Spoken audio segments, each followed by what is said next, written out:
prous, però no tenim capacitat per gestionar-la. Això no podem. Per què no tenim capacitat per gestionar-la? Perquè no som un estat. Perquè no tenim... Què és el que no tenim, Catalunya? Sobirania fiscal. Catalunya no té sobirania fiscal. Què vol dir? Que els catalans, per nosaltres mateixos, no podem decidir quins impostos paguem, a qui els paguem, per què els paguem i per quin concepte els paguem i, sobretot, què en fem dels diners que recaptem com a conseqüència d'aquests impostos. Catalunya no pot fer política fiscal. Per què? Perquè no és estat. Per què? Perquè no té sobirania fiscal i la sobirania fiscal les tenen els estats. I malgrat això, aleshores dius, no tenim sobirania fiscal però tenim hisenda i ens podrien preguntar, i de fet molts ens ho pregunten, els que no estan prou convençuts o que són molts escèptics, ens diuen, escolti, i vostès, per què necessiten gestionar la seva hisenda? Per què volen això? Per què volen aquesta hisenda pròpia? Com és que s'han encaparrat amb aquesta reivindicació? Doncs jo us puc oferir 3 tipus de respostes que estan relacionades entre elles. Primera, el sistema fiscal és una estructura d'estat. Fixeu-vos que ara jo faig servir ja el concepte d'estructura d'estat i no el faig servir respecte a hisenda pròpia. Encara que en sentit col·loquial parlem d'hisenda pròpia i ja ens entenem, si anem en sentit més propi, l'estructura d'estat que Catalunya no té és un sistema fiscal. Tots els estats que són estats tenen un sistema fiscal, que és l'eina que permet que la hisenda pròpia, que els recursos que generen una part d'aquesta riquesa, vagi al pressupost. Per tant, un sistema fiscal no el tenim. Per què?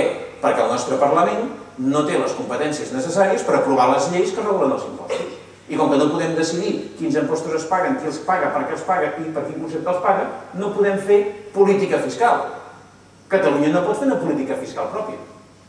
I com que no pot fer una política fiscal pròpia, no pot utilitzar la fiscalitat com un tractor d'impuls del seu sistema econòmic, perquè els impostos no només serveixen per recaptar diners per finançar el pressupost. La fiscalitat és un component importantíssim de la política econòmica d'un país. I si tu fas la teva fiscalitat a la catalana, que vol dir que s'adapta i adequa al teu teixit productiu, a les necessitats del teu país i allò que cal per fer-lo prosperar, aquesta fiscalitat et serà un element de dinamització i fins i tot de competitivitat respecte a altres països. Però si tu et fan una fiscalitat que no és la que a tu et convé perquè li convé a un altre, és que a més de que això et generarà el dèficit corresponent pressupostari, és que a més pot ser contraindicat per les necessitats del teu teixit productiu. Per tant, si volem ser un estat, si no volem ser-ho no, però si volem ser un estat, tots els estats tenen un sistema fiscal i tots els estats fan política fiscal pròpia. Per tant, aquesta seria una raó política per la qual podríem dir que els catalans volem gestionar la nostra hisenda. Bé, però també n'hi ha una altra, que és de tipus més tècnic. És a dir, els que avui la gestionen, que no som nosaltres, que és l'estat espanyol, ho fan bé. Perquè mira, si ho fessin bé, al cap i a la fi només ens hauríem de discutir pel resultat de la gestió. Però, i si no ho fan bé? I si ho gestionen malament? I què vol dir? Que a més allò que hem de repartir-nos, com que ho fan malament, ens toca menys del que ens podria tocar? Doncs resposta, no ho fan bé. Per què?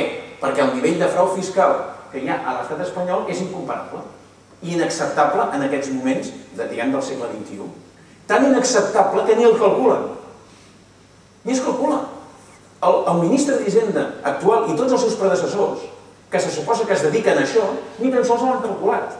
I quan se li ha preguntat, i li han fet preguntar, ministro, ¿cuál es el fraude fiscal en España? Mucho. ¿Cómo que mucho? Mucho. ¿Y por qué no lo ha calculado? Porque es muy difícil. Es muy difícil. Els australians ho fan des de l'any 91, els britànics des del 2005, ho fan els suecs, els holandesos, els canadencs. Tots els sistemes i les autoritats fiscals serioses que fan bé la seva feina, el primer que fan és calcular això.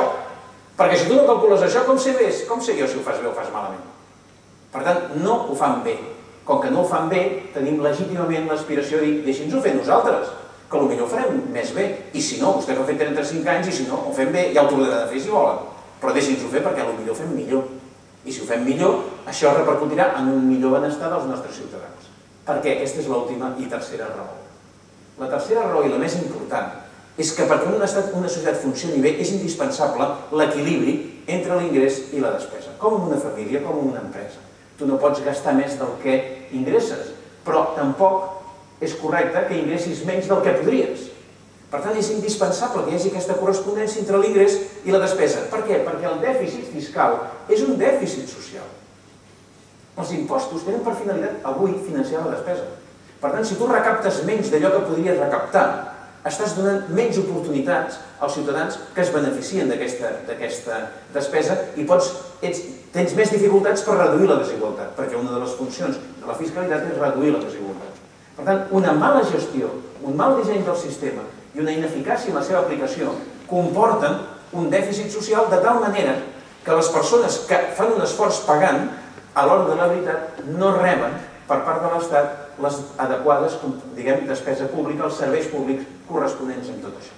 Per tant, si Catalunya ja té hisenda, i si aquesta hisenda en si mateixa és suficient per finançar el pressupost de despesa d'un estat capdavanter, en el moment que l'administrem nosaltres i la gestionem nosaltres, el resultat d'això quin és? Que podrem donar millors prestacions als ciutadans de Catalunya. Perquè la finalitat tant de l'Estat com de la fiscalitat no és altra que millorar les condicions d'una societat en el conjunt que reparteix una part de la riquesa que genera.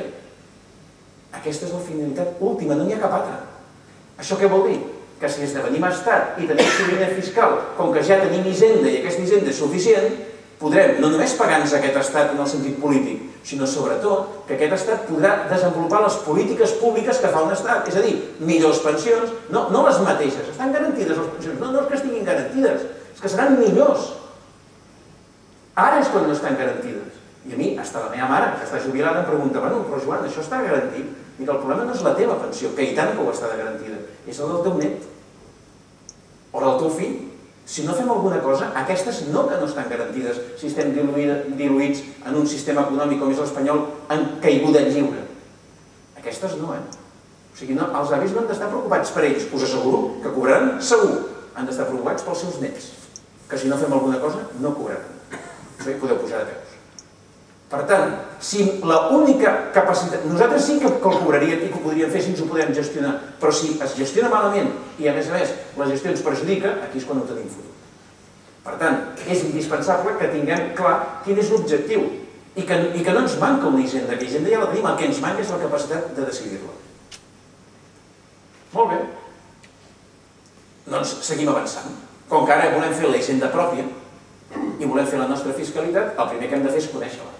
Perquè haureu de decidir, no decidiré jo, la decidireu vosaltres.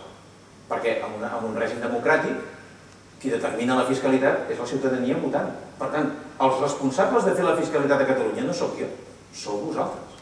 Per tant, el primer que hem de fer és saber per què serveixen els impostos. Per què serveixen els impostos en el segle XXI en un estat democràtic com el nostre? Almenys el català ho serà, l'espanyol jo tinc els meus dubtes. Però el que nosaltres farem sí que ho serà. Doncs els impostos serveixen per donar sentit al cicle financer. El cicle financer és un estat, fixeu-vos, ingrés i despesa, tenim el sistema social i la seva expressió econòmica, que és el sistema econòmic, això és hisenda. El concepte d'hisenda és aquest, és la riquesa que entre tots som capaços de generar.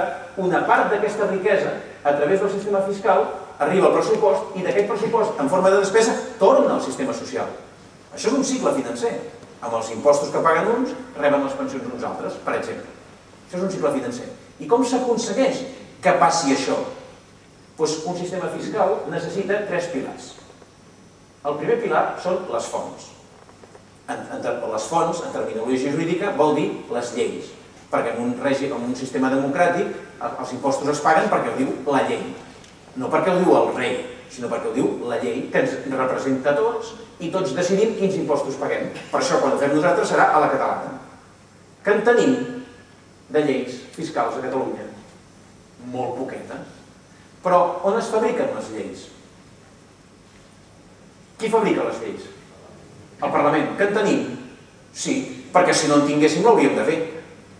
Però el tenim. Per tant, tenim la fàbrica de lleis. Sí. Que en sap fer de lleis? Sí.